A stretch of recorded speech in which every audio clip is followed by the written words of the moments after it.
Fala moçada, beleza com vocês por aí? Tudo tranquilo? Meu povo, é o seguinte, hoje estamos aqui para responder aquelas perguntinhas da revisão da prova, tá? Então, vamos começar pau na máquina, não é não? Então é o seguinte, número 1 do exercício da revisão para a provinha coloca assim: o continente americano apresenta diferenças regionais, havendo países mais desenvolvidos do que outros. Explica o motivo dessa desigualdade. Meu povo, o que vai acontecer? Isso tudo está atrelado ao fator histórico, que nós já falamos em outras aulas, né? A questão disso daí tudo é a questão sobre os tipos de colonização. Lá na América anglo-saxônica, nós tínhamos uma colonização de povoamento, onde a ideia era habitar a região, promover, desenvolver a região, tá? Tinha um investimento para a região poder crescer, tá? Enquanto na América Latina, né, do México para baixo, do México em direção sul, Brasil, Argentina entra nesse aspecto, foi a colonização de exploração. Olha o nome, já fala. Vem, explora a região e joga lá para atender a coroa, que aí no caso do Brasil era a coroa portuguesa, né? Então, por conta dessa diferença, não houve investimento aqui no Brasil. Os portugueses não se interessavam no Brasil, em poder fazer o Brasil crescer e tal. Por conta disso, quando a gente pega hoje a diferença da América Latina para a América anglo-saxônica, a gente vê essa diferença regional. A América anglo-saxônica, Estados Unidos e Canadá, mais desenvolvido, a América Latina mais atrasado em relação a isso, tá? Então está desde o fator histórico que nós estamos falando aqui, beleza? Número 1, somente isso, né? Número 2 coloca assim: por qual motivo os países que têm suas economias voltadas para o primeiro setor da economia são países mais atrasados em comparação com os países do terceiro setor? Vamos lá, gente. Quando a gente fala de desenvolvimento, um negócio importante de saber é a chegada da indústria, o processo de industrialização. Então, por exemplo, os países que já passaram pelo processo da industrialização, hoje são bem desenvolvidos. Estados Unidos passou, Inglaterra passou, Japão passou, Alemanha passou, França, Canadá passou. Todos esses países desenvolvidos passaram por esse processo, né? E quando a gente fala da industrialização, a gente está falando do segundo setor da economia. Primeiro, agricultura, pecuária e mineração. Segundo, indústria. Terceiro, comércio e serviços. Veja bem, para um país chegar no terceiro setor, ele precisa necessariamente passar pelo segundo setor. É uma ordem que a gente passa aqui, ó, tá bom? Então, para chegar aqui, teve que passar pelo segundo, que é a indústria, e a indústria ajudou a desenvolver. Então, o que acontece, respondendo a pergunta? Os países que ainda estão voltados no primeiro setor da economia, eles não passaram pelo processo de industrialização, ou seja, não se desenvolveram. Então, a economia deles é mais atrasada, é mais arcaica do que os países que estão no segundo setor da economia e do terceiro setor da economia também, tá? Principalmente o terceiro setor, porque quem está no terceiro setor, obrigatoriamente já passou por um processo de industrialização, beleza?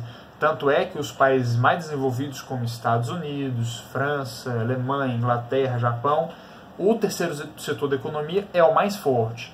Enquanto países como, por exemplo, Belize, Guatemala, El Salvador, Panamá, são países que ainda se concentram lá no primeiro setor da economia, principalmente agricultura e pecuária, beleza? E, lembrando, não é aquela agricultura mecanizada, não. Esses países mais atrasados, muitos deles, inclusive na África também é assim, é uma agricultura ainda ultrapassada, com ferramentas arcaicas e manuais, beleza? Então, vamos ficar ligados nessa dica aí. Número 3 coloca assim: a América apresenta grande variação natural. Por qual motivo? Meu povo, quando a gente fala de variação natural, a gente está falando de quê? Variação do clima e da vegetação, tá? E por que a América tem essa variação toda? Devido à grande extensão latitudinal, a variação da latitude do continente americano. A América ela está lá na região norte, pegando no Polo Norte, um pedaço do Polo Norte, e quase chegando no Polo Sul, lá no Hemisfério Sul, na pontinha do Chile com a Argentina, tá? Então, toda essa extensão latitudinal faz com que a América tenha vários tipos de clima, vários tipos de vegetação, porque tem ponto de baixa latitude, que tem muita radiação solar, clima mais quente, Tem ponto com média radiação nas regiões temperadas, né, onde tem as quatro estações bem definidas. Temos regiões polares lá no norte do Canadá, onde a radiação mal chega, então o clima frio. Então a gente vai ter uma variação muito grande ao decorrer de todo o continente americano, tendo clima polar, frio, temperado, subtropical, tropical, equatorial, tropical de altitude, tropical litorâneo e por aí vai. Tá? A grande variação é devido à extensão latitudinal, tá? Guarda esse nome, extensão latitudinal do continente americano, beleza? Respondido também número 3. Passando para 4, coloca assim: a ponte explica a diferença entre as colonizações na América. Nós já comentamos na questão 1, né? Só para complementar então. América anglo-saxônica, colonização de povoamento, né? Onde a ideia era habitar a região, desenvolver a região, por isso que hoje os Estados Unidos é bem desenvolvido. Né? Vamos analisar Estados Unidos e Brasil, para vocês terem uma ideia. Em contrapartida, do outro lado, quando a gente pega América Latina, Brasil, teve a colonização de exploração, ou seja, a ideia aqui era poder explorar a região, era poder tirar as riquezas daqui, tá bom? E hoje é um país que não é tão bem desenvolvido assim, né? Quando a gente fala de características específicas, o que a gente pode dizer? Na de exploração que foi aqui no Brasil, nós tivemos grandes ações de terras, latifúndios, mão de obra escrava, né? Tivemos escravos aqui em grande quantidade no Brasil, e a agricultura através da monocultura. O que é monocultura? Um tipo de produção apenas. Cana-de-açúcar, só cana-de-açúcar. Café, só café, certo? Então, um tipo de produção. Isso se baseava aqui na colonização de exploração. Lá na América anglo-saxônica, Estados Unidos, por exemplo, qual é a característica da colonização de povoamento? Minifúndio, ou seja, terras pequenas, tá?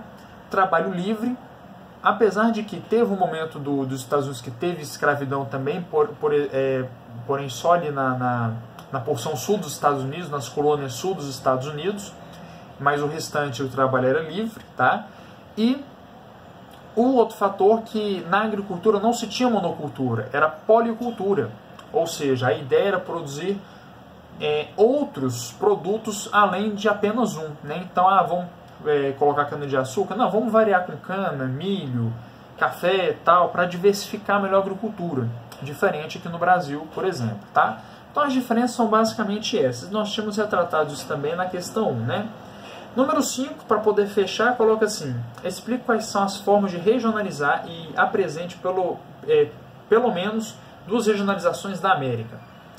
Então é o seguinte, tem, gente, N e inúmeras formas de regionalizar um espaço, tá? A gente pode regionalizar através do aspecto físico, político, econômico, cultural, então são várias as formas. As 2 formas mais famosas que nós temos aqui na América, quais são? O fator sócio-histórico, né? Atrelado à história, que é a América anglo-saxônica e a América Latina, onde anglo-saxônica é as línguas como inglês e francês, que é mais desenvolvido, e a América Latina, língua espanhola e portuguesa, que é menos desenvolvido. Tá? Esse é um tipo de regionalização, que está atrelado a um fator sócio-histórico, beleza? Já o outro fator está atrelado ao fator físico. É aquela divisão América do Norte, América Central e América do Sul. Tá? Então, nessa divisão é o fator físico que nós temos. A gente divide através dos aspectos físicos, beleza? Através dessa divisão. E quando a gente destaca o Brasil, na regionalização sócio-histórica, ele faz parte da América Latina. E o mesmo Brasil, na característica física, ele faz parte da América do Sul, beleza? É basicamente essas 2 regionalizações que nós temos aqui. Mas existem N formas de poder regionalizar um espaço, como eu disse anteriormente, através do fator econômico, político, social, cultural e por aí vai. Beleza, meu povo? Hoje a gente vai fechando por aqui, né, respondendo as 5 perguntas da revisão. Se tiver alguma dúvida, meu povo, pode mandar aí no grupo do WhatsApp que eu estarei respondendo vocês, beleza? Espero que todos tenham entendido. Caso não entendido, taca a sua dúvida no grupo do WhatsApp aí, beleza? Fica com Deus todo mundo, bons estudos e boa prova na quinta-feira. Forte abraço, meu povo, até mais!